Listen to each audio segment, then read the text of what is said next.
Hello, I'm Todd Lamoran, and welcome to Nation. Tonight we're going to be doing something a bit differently, a debate over Bill C-15. Some see it as an act respecting the implementation of the United Nations Declaration on the Rights of Indigenous Peoples. Others see it as another attack on Indigenous sovereignty and self-determination. So tonight we're going to try and get to the bottom of it. We have two guests who have agreed to debate the proposed legislation. And they've already been going at each other on Twitter for weeks, trading barbs, some of it getting personal. On the one side, we have former NDP MP Romeo Saganash, who has long pushed for UNDRIP's implementation, his private member's bill on UNDRIP having died in the Senate 2 years ago. And on the other side, we have Indigenous policy analyst Russ, who opposes this bill and opposed Mr. Saganash's private member's bill. Thank you both for coming on Nation to Nation.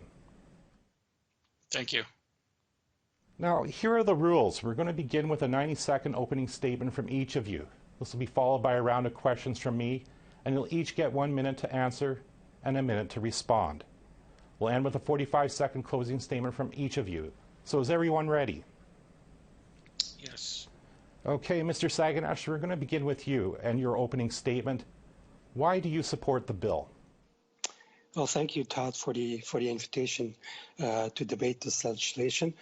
First off, I just want to say from the outset very clearly that I do not speak for anyone on this panel. I have no mandate to speak for anyone, perhaps except for my children, to a certain extent even then. So that being said, I think out of the 1,463 pieces of legislation I had to consider during my 8.5 years as a legislator, I read them all, both in English and French. Bill C-15 is one of the most innocuous bills. It's very simple, pretty straightforward, and one has to look at only at the purposes of the Act under Article 4.4, subsection A, and 4, subsection B. B is about the implementation plan of the UN Declaration, and 4A confirms merely the legal reality of today, in the sense that the UN Declaration has application in Canadian law.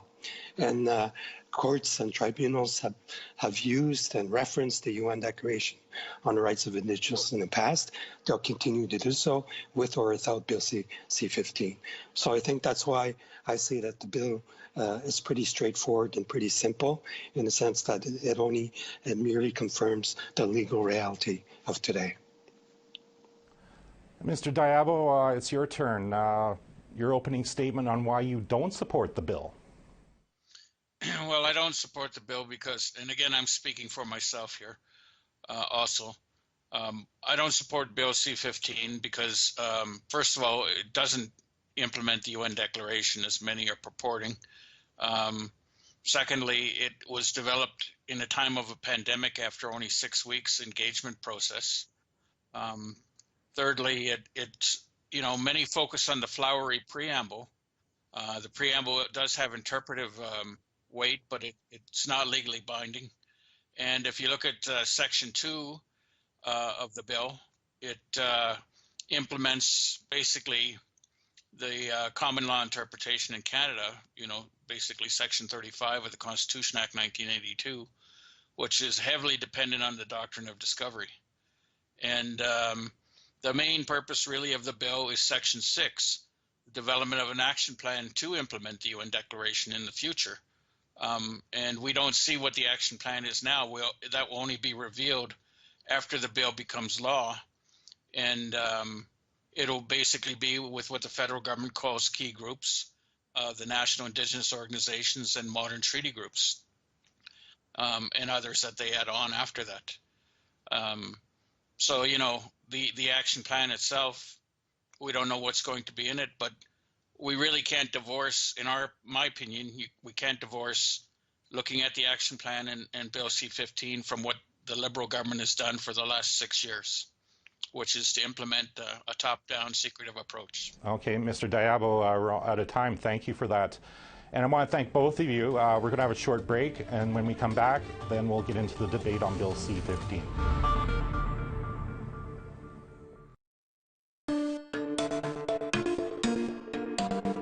welcome back. It's now time for a debate on the proposed UNDRIP legislation, Bill C-15, with former NDP MP Romeo Saganash and policy analyst Russ Diabo. Mr. Saganash, we'll start with you. The bill is supposed to be about rights, but most critics focus on how it will give First Nations possibly the right to veto resource development projects on their traditional territory. So, Mr. Saganash, what do you think? Well, I think you need to read the UN Declaration in conjunction with the entire text of the Declaration, not just the provisions that talk about free, prior, and informed consent. I read those provisions in combination with Section 3, or Article 3 of the UN Declaration that talks about the right of self-determination of Indigenous peoples. The right of self-determination basically means you are free to determine your own economic development, your own social and cultural development, and to determine freely your political status. That's what the right of self-determination means. So free, private, and informed consent combined with the right of self-determination will eventually lead, depending on the circumstance, the facts, circumstances, and law of a given case, to a yes or a no. Mr. Diabo, from what you heard, can I get your response? Well, I agree. The most important article in the UN Declaration, in my opinion, is Article 3, the right of self-determination. And it's true, without the right of self-determination, there wouldn't be any need for the United Nations Declaration to include the requirement for prior informed consent. So, that being said, in Canada, they have a self-government policy, which they've been using to interpret self-determination, which was imposed by Prime Minister Chrétien in 1995. The federal government has not replaced that policy. And in my view, that's the policy they're using in all negotiations and discussions across Canada right now, and that's what they'll use in the action plan to interpret Article 3 in the UN Declaration. I think you both can agree that decolonizing the country will require legislative change. So, Mr. Diabo, let me ask you this. If not Bill C-15, what do you propose Canada does instead? Well, as I mentioned to the Senate committee, we have an example when the Constitution Act 1982 was shiny and new. They had a thing called the Parliamentary Committee on Indian Self-Government. That committee traveled around the country and heard briefs from witnesses in all regions, giving access to everybody about the concept of self-government. Why didn't the Trudeau government take the same approach and get a traveling committee around to get views about the UN Declaration? Many of our people in the communities, and I've heard this in our networks, haven't been talked about. They have issues with the UN Declaration itself because, that is watered down from the original version Indigenous people supported in 1994, let alone the provisions of C-15. So, there hasn't been input from the rights holders, the people from the ground up. Mr. Saganash, a traveling committee as opposed to a piece of legislation, how do you reply to that? Well, I think one of the things that we need to remember is that Crown behavior with respect to Indigenous peoples' rights and status will not change overnight. That will continue. That has gone on for more than 150 years. The legislative war on Indigenous peoples has been going on for more than 150 years, and that will continue, whatever the law says. Sparrow mentioned the James Bay Cree example in 1990 when they said that even though there was a legislation that protected the constitutional rights of Indigenous peoples back then, Quebec decided to proceed with the James Bay Development Project anyway. We eventually won the court case, but that's how governments have acted over the years. And it started back in 1840 with the Act of Union, 1840. There was a debate, two schools of thought back then. Some proposed that, advocated that we totally assimilate Indigenous peoples in this country. Some others had advocated that we isolate them on reserves. Obviously, there was a combination of the two proposals that came to effect, but that's how they debated getting rid of the Indian problem back then.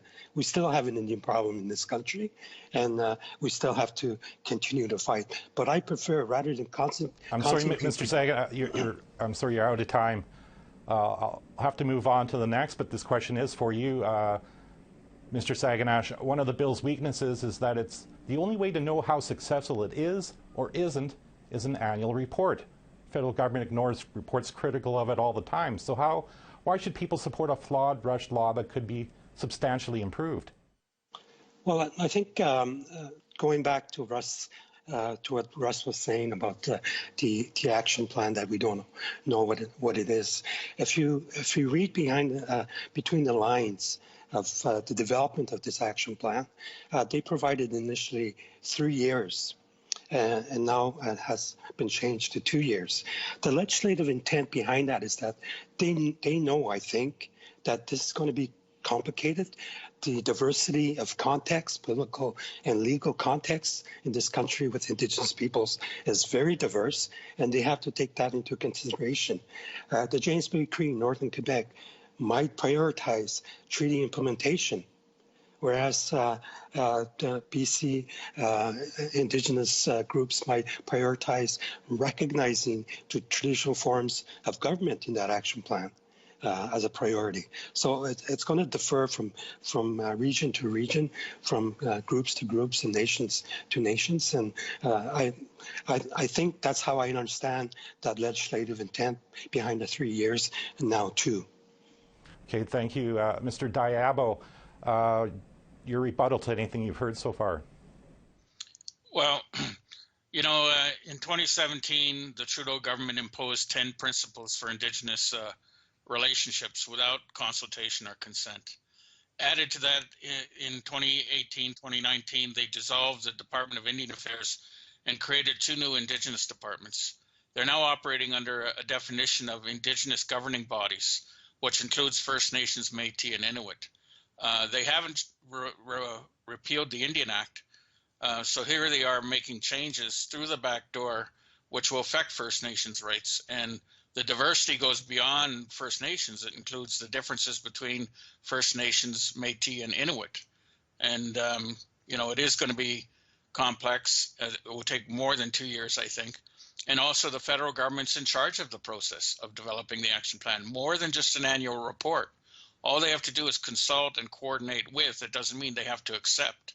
And federal officials have already said the federal and provincial laws will be the final word on any disputes regarding free, prior, informed consent issues. Mr. Diabo, it seems like you may be letting a good opportunity slip away. This bill would require Canada to protect language, culture, identity, and much more. At least in theory, it would compel Canada to repeal and replace the Indian Act. So why do you oppose this?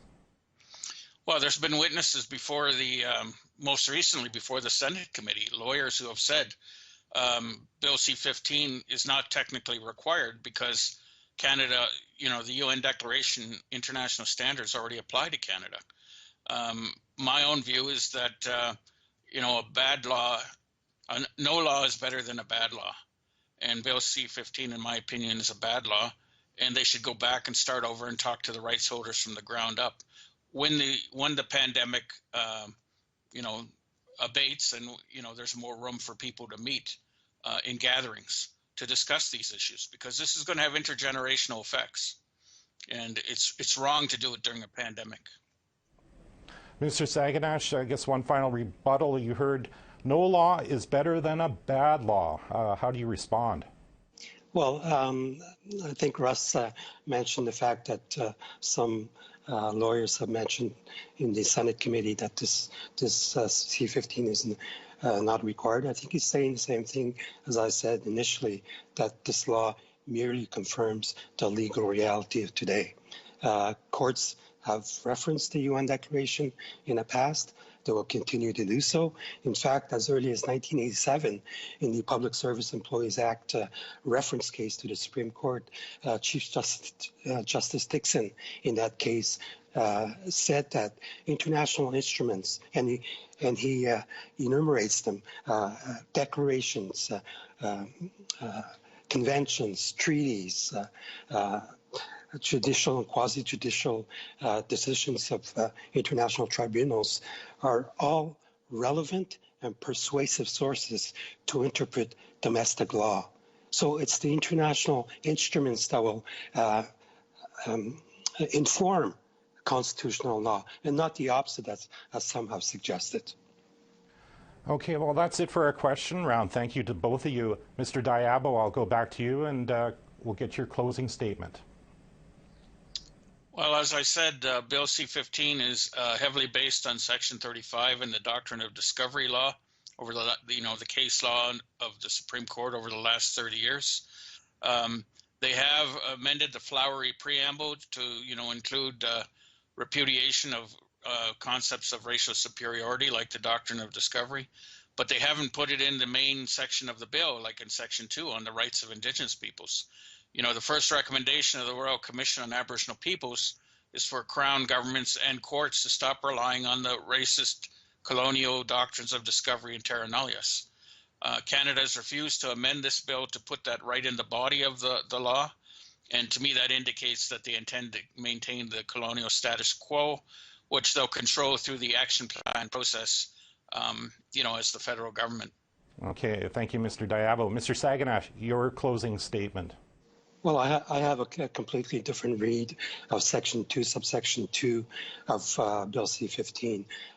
If you read the words carefully, 2.2 serves to uphold the rights of Indigenous peoples, not uphold Crown policy or Crown behavior of the past. In fact, the concept of terra nullius was flatly rejected in one phrase in the Chilcotin case in 2014, whereby the Supreme Court has said that terra nullius never applied in Canada as confirmed by the 1763 constitutional law. So I think we need to go beyond these type of misinterpretations and misreads of Bill C-15. I think this is something that it's a small step, but I'll take any step, however small it is, in my case, and I've done that over the last 40 years, rather than constantly Mr. Saganash, I'm sorry. predicting. We're all out of time. I want to thank you. And I want to thank both of you. This was unbelievably informative. Thank you both for participating. Thank you for inviting us. Bye. We'll have more after another short break.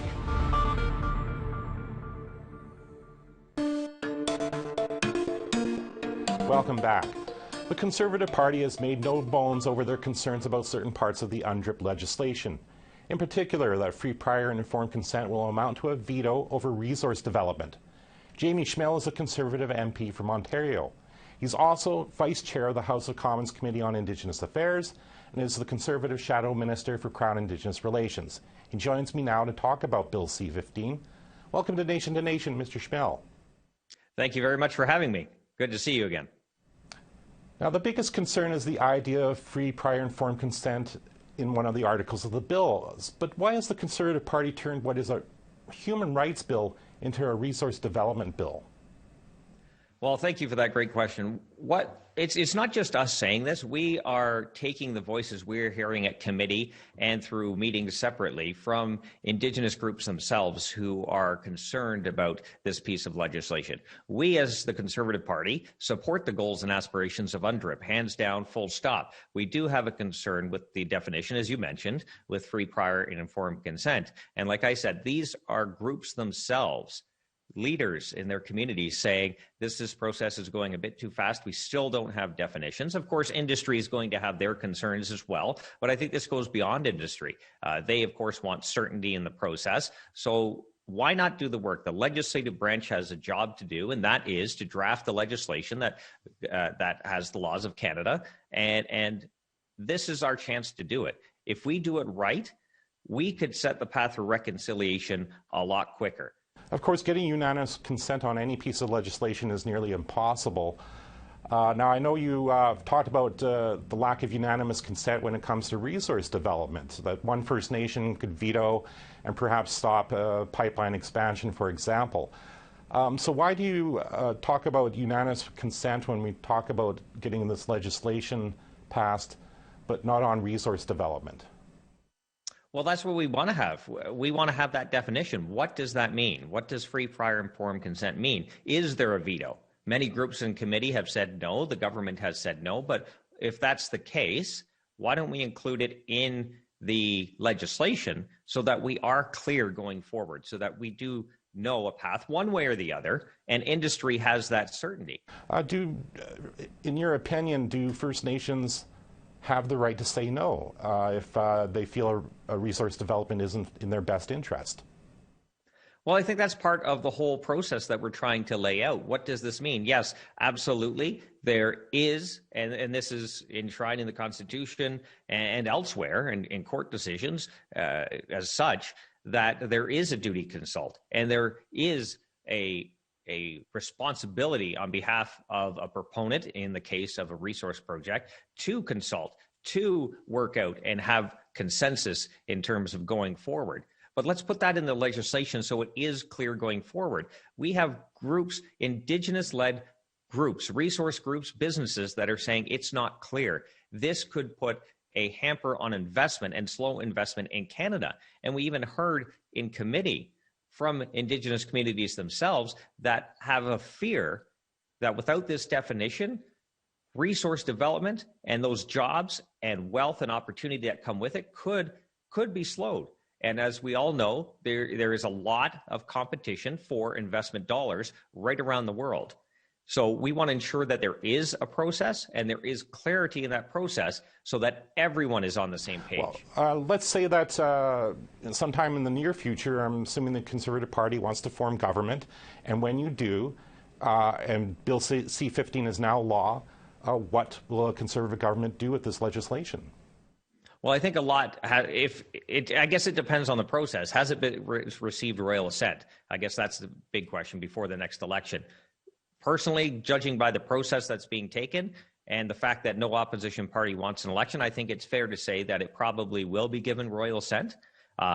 We still want that definition of free, prior, and informed consent, and how that happens, I guess, will be determined, and whether that's done on the process. And don't forget, C-15 really is just a bill to set up the process to implement UNDRIP. So there could be an opportunity here and there to get that definition in and allow certainty within groups, one way or the other.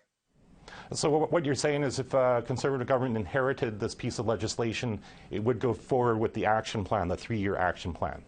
Well, like I said, we support the goals and aspirations of UNDRIP, and we have been very clear about that. We want reconciliation to happen. We believe there is a very real and exciting chance and possibility for everyone to come together on this. It's a very key part regarding free, prior, informed consent that has not received that definition. And like I said, it's not just us saying this. We are amplifying the voices of those on the ground who are telling us this, who are calling us and emailing us and warning us that this has not been dealt with properly. And unfortunately, in order for this to go forward as quickly as possible, and we do want it to go forward, we need to have that certainty there and that definition. Because without it, like I said, this could delay the process because somebody somewhere will challenge this in the courts, and it will be a longer process if we in the legislative branch do not do our jobs properly.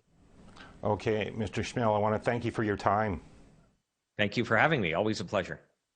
And that's all the time we have. Next week will be our final show of the season. In the meantime, stay safe and keep healthy, and thanks for watching.